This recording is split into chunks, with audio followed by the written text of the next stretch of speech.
So ayan mga paps, kararating lang natin dito sa trabaho at ngayon ang ating food trial. So yan, maling gagawin natin ay 4 na pasta, 2 salad at saka isang French soup. Sana maging okay yung ating food trial kasi darating ba yung amo ng 4:30. Anong oras na maaga ako pumasok?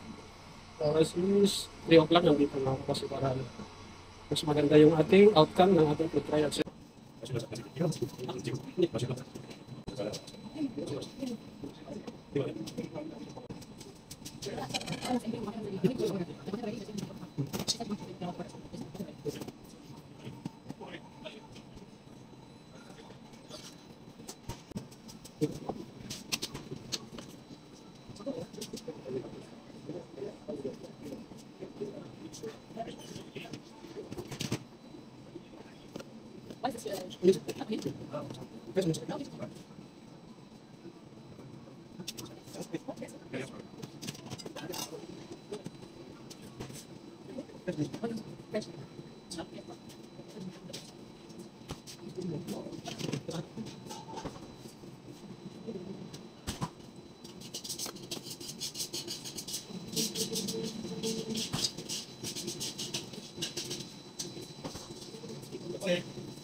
What do you prefer today? Mashallah. Which style?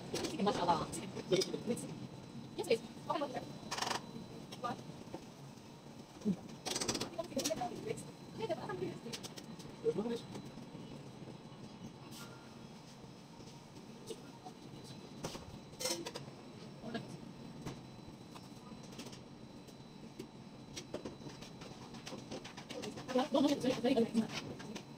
Carla? Espresso. Wait, espresso de yourself.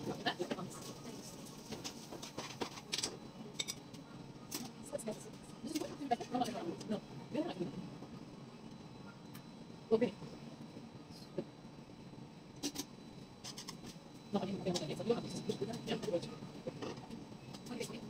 Yes, it should be like not this flat, something like, you know.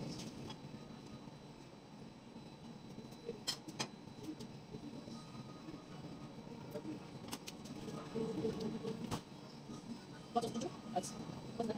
Is this what you're saying? What was that?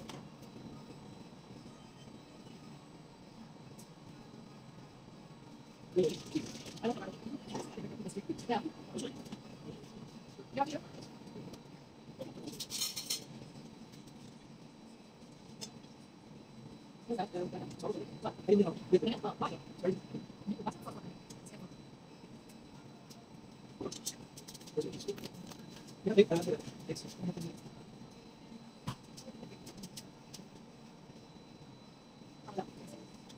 It's all right. When I finish.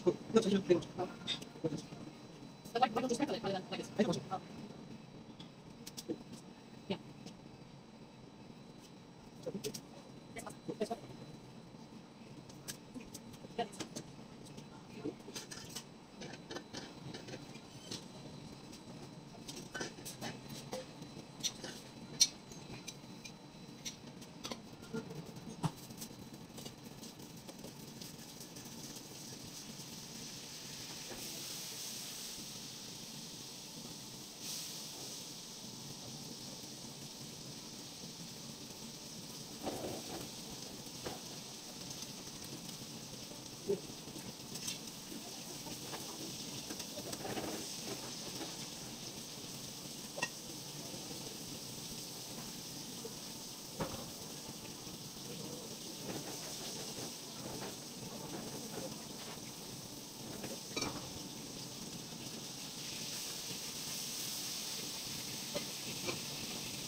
You know the pasta that we used to make for Oreo? Make this, okay? No need to make this. You don't need it.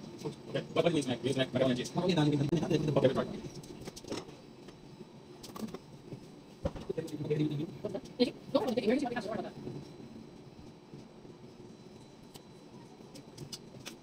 You have a chance to make that week? Yeah, we have sauce. What's the sauce you put on top? What's the sauce? What's sauce? So it's getting big again. The bacon. Yes.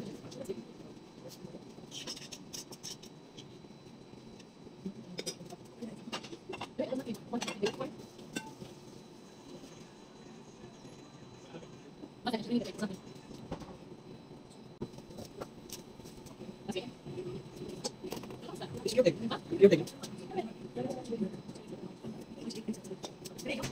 do you make it so sticky like this? You cook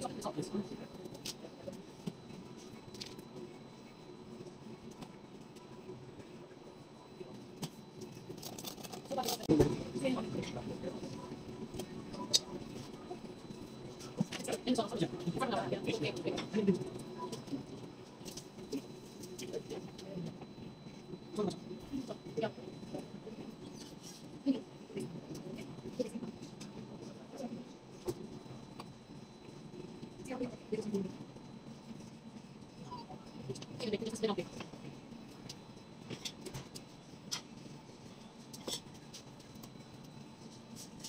Mga paps, tapos na yung ating food trial. Nakaka-stress man, nakaka-pressure kasi nga kahit gusto mo sanang pagandahin yung plating tsaka yung pagkakaano ng yung mga ano, yung mga bagong recipe kaso na minamadali ka, so parang napipressure ka na lalo.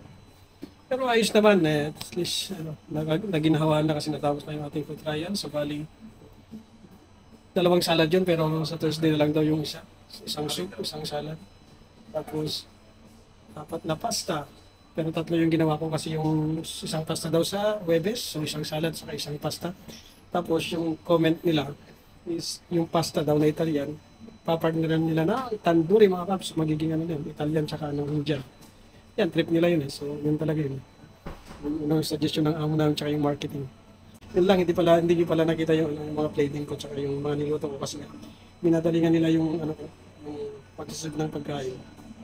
So yun lang po, salamat po. Nakaka-pressure talaga kapag may mga bagong recipe na yun, pero kahit na gustuin man natin na maraming time pa para mabidyohan man lang siya na mabidyohan para makita din. So, yun, madali talaga sila.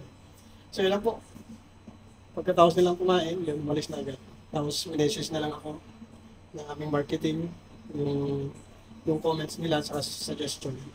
Pero sabi naman nila, lahat naman ayos yung lasa. So, bali papartneran nga daw nila ng tandoori. So yun lang po mga paps, salamat po sa panonood. Sana patuloy niyo po akong supportahan sa aking Facebook at saka TikTok, Uncle Jim Cusinero, sa aking YouTube, Jonathan Julian Channel. So yun lang po, salamat po sa panonood. Hanggang sa muli.